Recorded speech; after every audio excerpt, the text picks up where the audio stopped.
Namaste, you wonderful viewers of the diaspora and the Indian subcontinent. This is your host, Ankit Shah.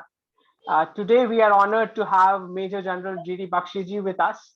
And Major General Gagandeep Bakshi, G.D. Bakshi sir, is a retired Indian Army officer. He's from the 6th Jammu and Kashmir Rifles, commissioned in 1971. Honored with the Vishist Seva Medal for commanding a battalion in the Kargil War, awarded the Sena Medal for distinguished service in commanding a battalion during counter-insurgency drives. Served 2 tenures at the DGMO and was the first BGS at Headquarters Northern Command, where he dealt with information warfare and psychological operations.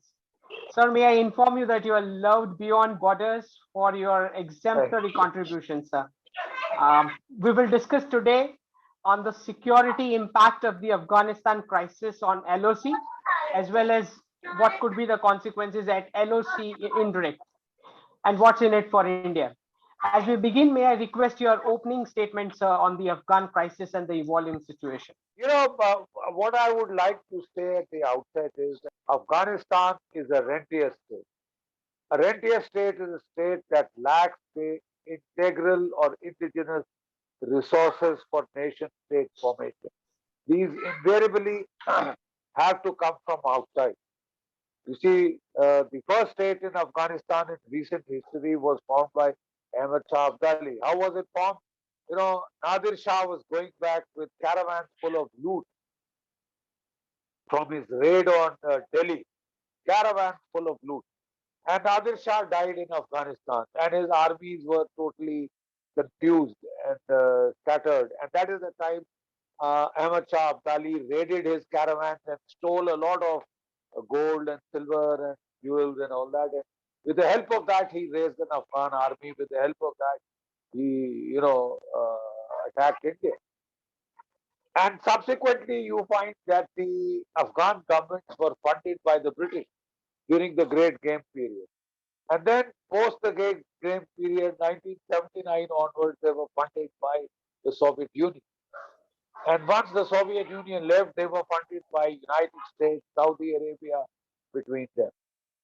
And now there is no one to fund the Afghan so-called state, which is nothing more than a drug syndicate, a criminal mafia, and a terror, hoodlum, the worst terrorist hoodlums of the world connected together, who have been foisted upon Kabul by Pakistan. And what the people of Afghanistan thought of this criminal mafia and syndicate was shown by the way the Afghan citizens were trying to flee Afghanistan. They were clinging on to the wheels of the C-17 aircraft. Many of them fell to their death. They were desperate to get the hell out of a hellhole called Afghanistan. You see, Pakistan may have succeeded in imposing the Taliban, but the zero-sum games that Pakistan is playing are going to rebound very badly on Pakistan. You can't win at the cost of each and every one of your neighbors and the neighbors of Afghanistan. That is what Pakistan is trying to do, make a fool of the rest of the world, impose its rule on Afghanistan via the Taliban, the agency of a criminal mafia like the Taliban, murderous, rapist mafia, specializing in sending drugs all over the world.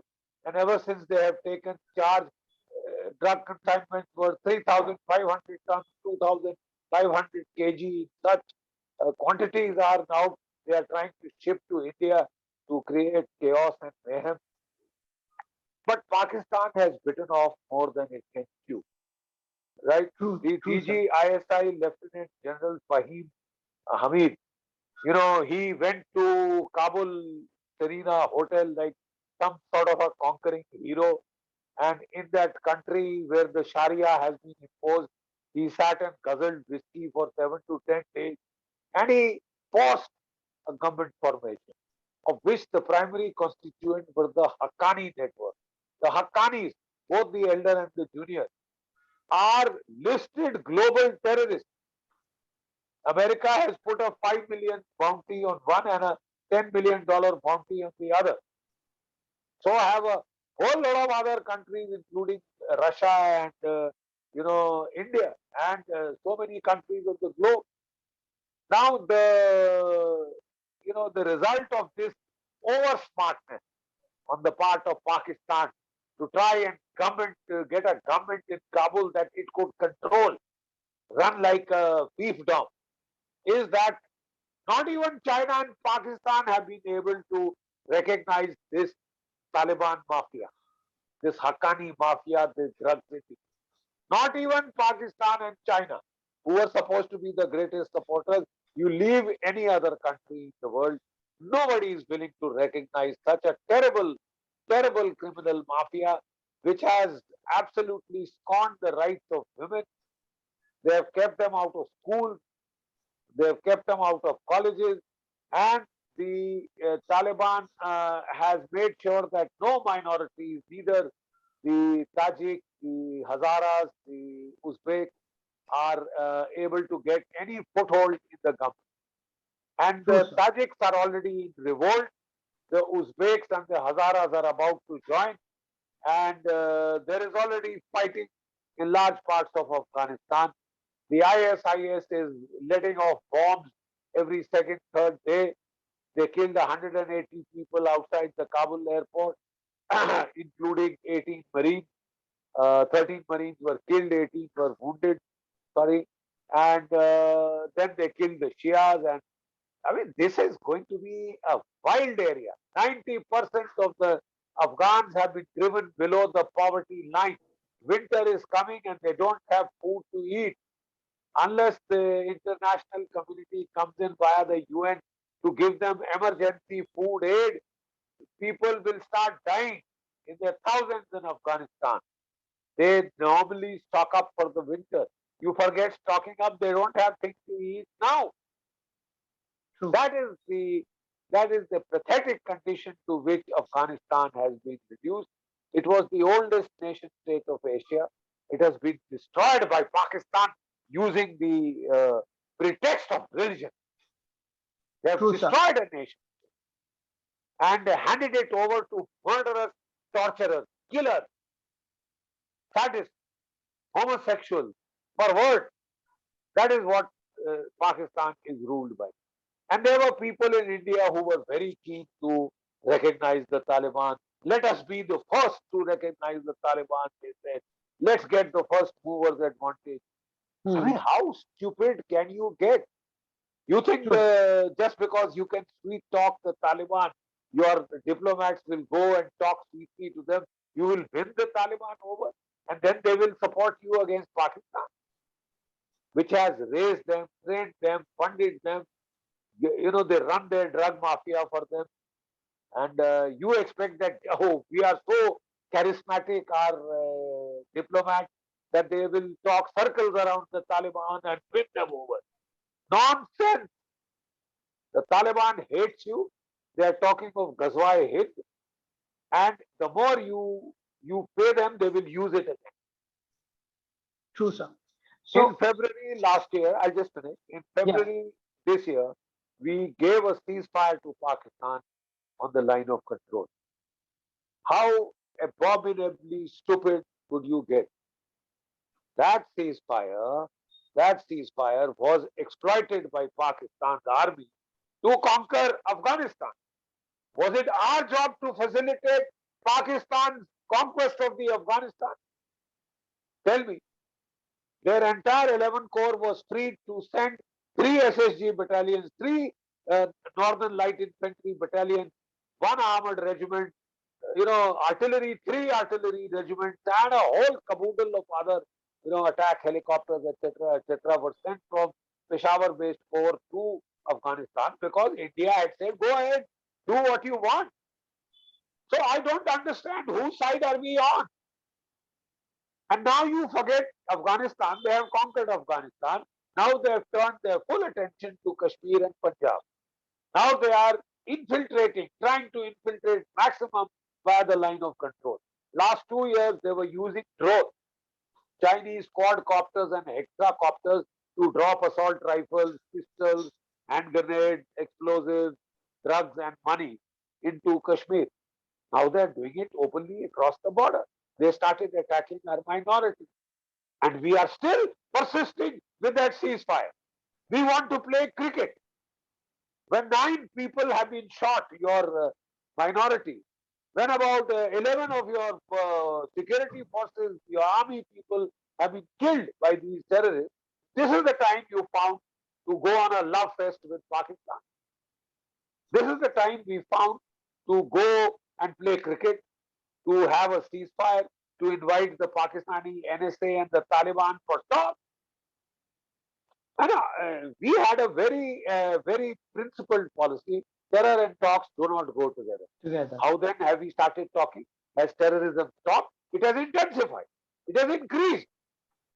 And you respond weak-kneed by trying to play cricket with them, by trying to talk to them. What is the message you are trying to convey? Don't worry about our Indian people. You know, a few Hindus, a few laborers killed, doesn't matter to us. Please go on killing. But we will talk with you, we will play cricket with you, we love you. I mean, is this the message you are sending? This government has decided very clearly that if Pakistan does any terrorist act, mass casualty terrorist act within Indian soil, we will react across the border. We reacted after Uri, we reacted after, Pulwama, and we did an air attack. And that had frightened Pakistan for 22 months. They did nothing, even when 370 was removed. Then China came in into Ladakh. China told Pakistan, carry on with your asymmetric war. Why have you stopped? We'll take care of the Indian reaction. It's another matter that they got it back in their nose, a punch in their nose in Galwan, and they have also a bit shaken up. But the fact of the matter is, Pakistan now has been encouraged to step on the accelerator as far as the proxy war is concerned. And here are we peaceniks in India wanting to do Gandhian responses. I'm sorry, the charkha will not save you from murder and mayhem. So somewhere, as we see, Bakshiji, there is some asymmetry in what diplomacy and defense is going towards. But from the history that we heard from you in terms of Afghanistan and Pakistan, it's clear when we look at the area in the Middle East, they do not have an economic model, neither do they have free crude oil to sponsor their economy like the Arabs.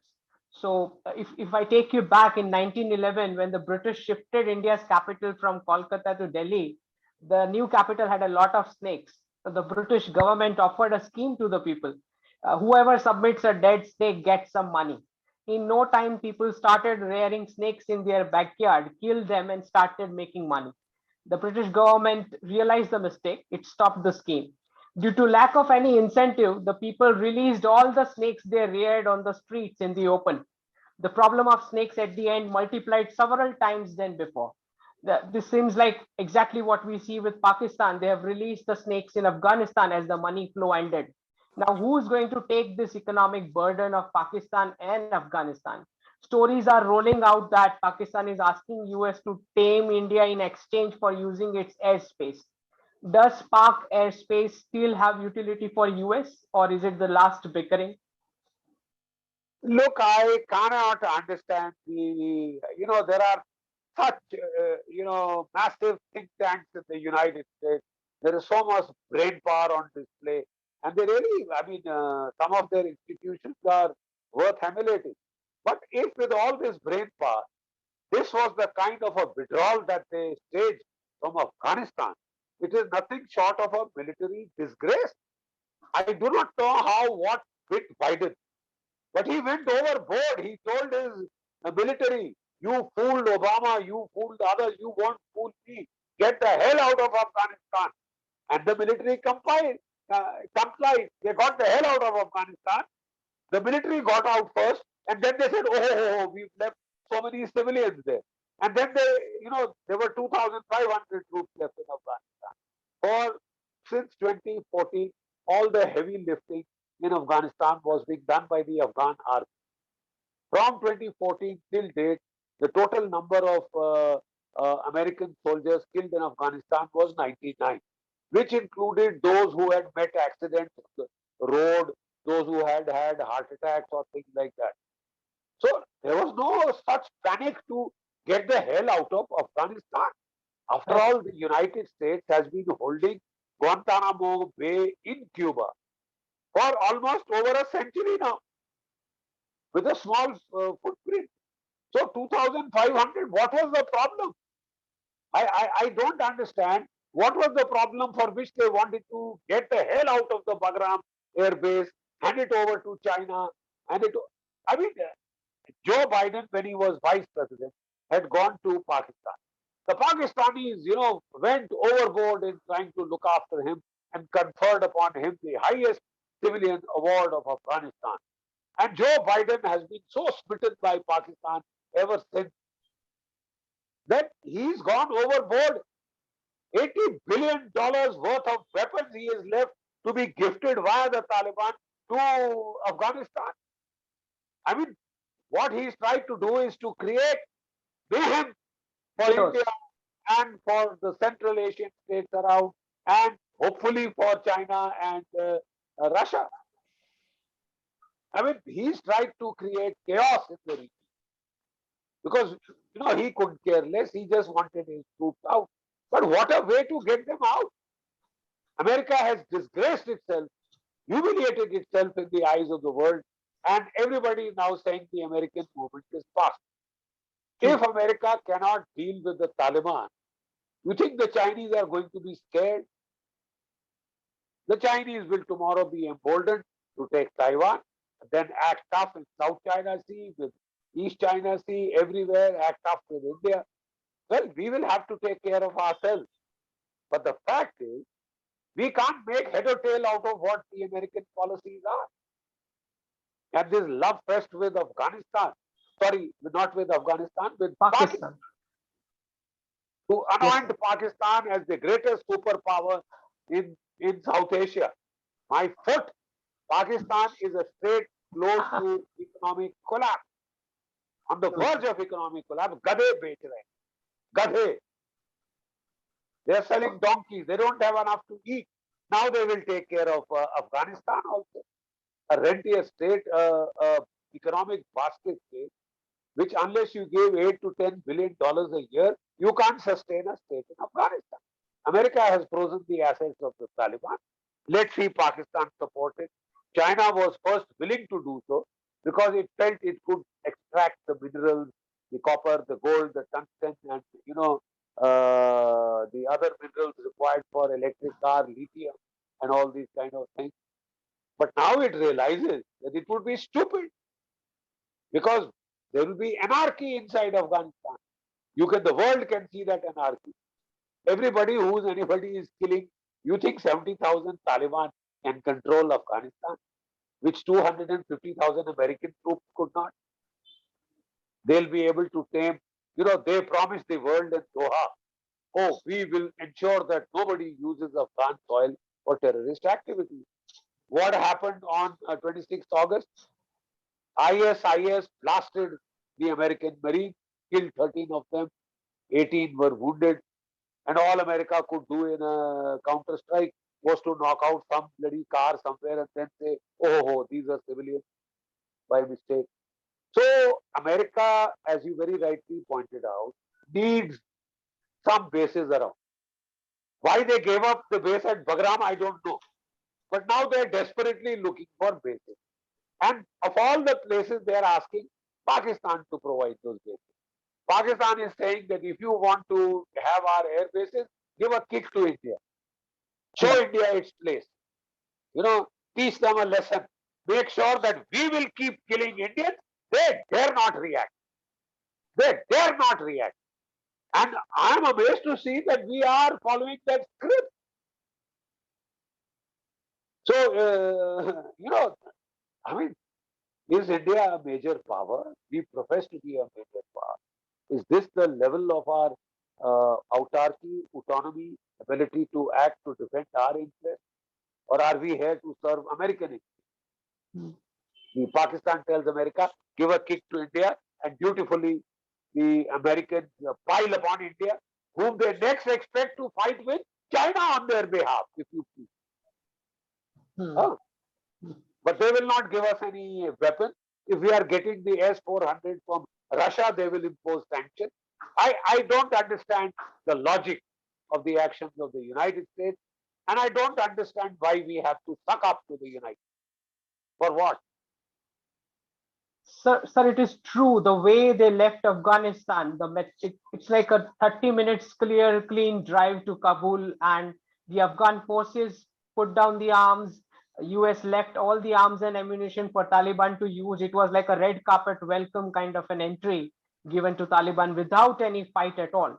One of the views is that the US deep state was waging a fake war on terror. The European NATO allies now realize with the kind of exit US had from Afghanistan that it looked like a real fake war on terror. As far as Chinese are concerned, it looks like they are trying to stop us from punishing Pakistan by keeping us busy at LAC. The LAC is red hot. They are asking de-escalation before disengagement, which India has outright rejected. My view is this showcase of weapons could be just deterrence. Like, why would you want to let enemy prepare for war? But how do you see, sir? Is it time for Galwan too? Uh, it is already overdue. It is It is. already overdue. We need to send a tough message to the world that India can take care of itself on its own. We do not have to hang on to the coattails of the United States. We do not have to suck up to the United States, which is hell bent upon doing us harm. Hell bent as a democracy on doing us harm and to sucking up to a quasi dictatorship in Pakistan because it feels that it will do what it has. Look at the way Pakistan has made a fool out of the United States. $35 billion worth they have sucked out of the United States, and they have done the greatest damage to the United States image. And if the United States doesn't understand that its credibility is zilch, is mud in front of the world because of Pakistan, because of its trust of Pakistan. I hope there is some semblance of an opposition left in the United States. Democracies thrive on being able to correct their mistakes, correct their distortion. But if this is the way they are going to go, well, I think the United States superpower movement is well past the prime. It is a United States in deep decline. And in such a scenario, for India to be so beholden to the United States, that we assure the United States that we will suck up to Pakistan, make peace with Pakistan just to please you. For what? Get our citizens killed to please America? If one American citizen is killed, they are prepared to bomb Afghanistan back to the Stone Age. What about when scores of Indian citizens are killed? We are told to grin and bear it. That is what happened in 30 years of UPA. We just couldn't retaliate because of American pressure. Now the same pressure is back on us. And we seem to be wilting under that pressure. That is what hurts. That is what hurts. Why should we? Why should we? What has the United States really done for us? Apart from, having Pakistan as its favorite, gifting $80 billion worth of weapons to Pakistan. I mean, those are not friendly acts. They are as hostile as they could get. And this quad is just sounds like so much rhetoric, like the talk on democracies. We have shared values.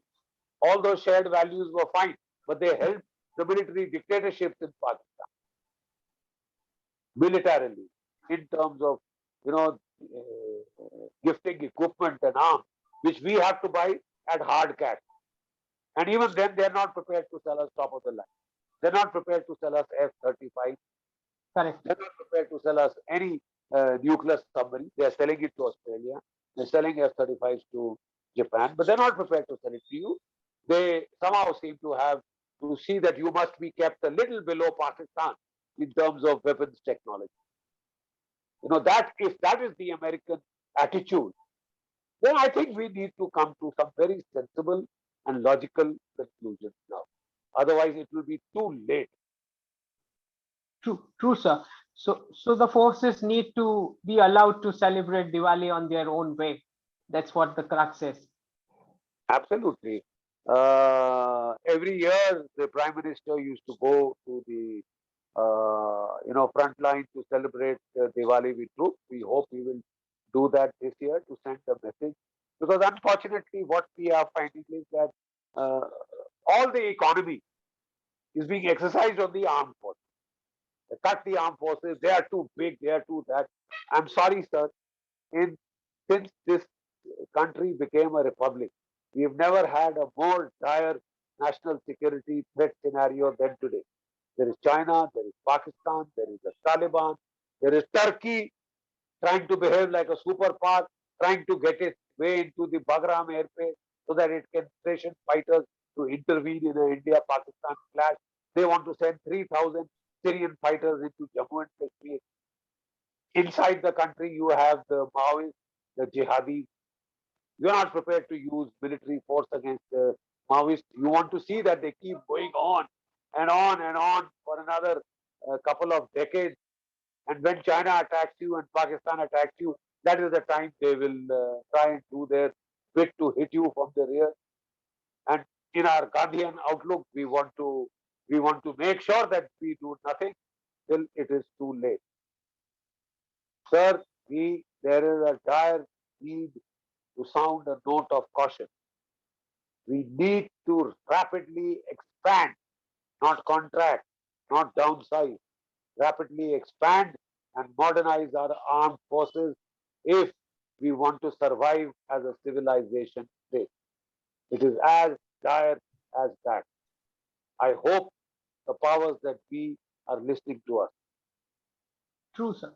So you're very correct, sir. When United States was inside Afghanistan, when it already had the Bagram air base, now they are seeking air bases from Pakistan. It just makes no sense. Unless they want to sponsor terrorism, there's no other reason why they have to use Pakistani air base. Really baffling. Now, what are the chances, sir, you look, of Taliban taking up the so-called Kashmir cause? One of the question people have in their minds. No, no, Will chances, of course, they will take up that.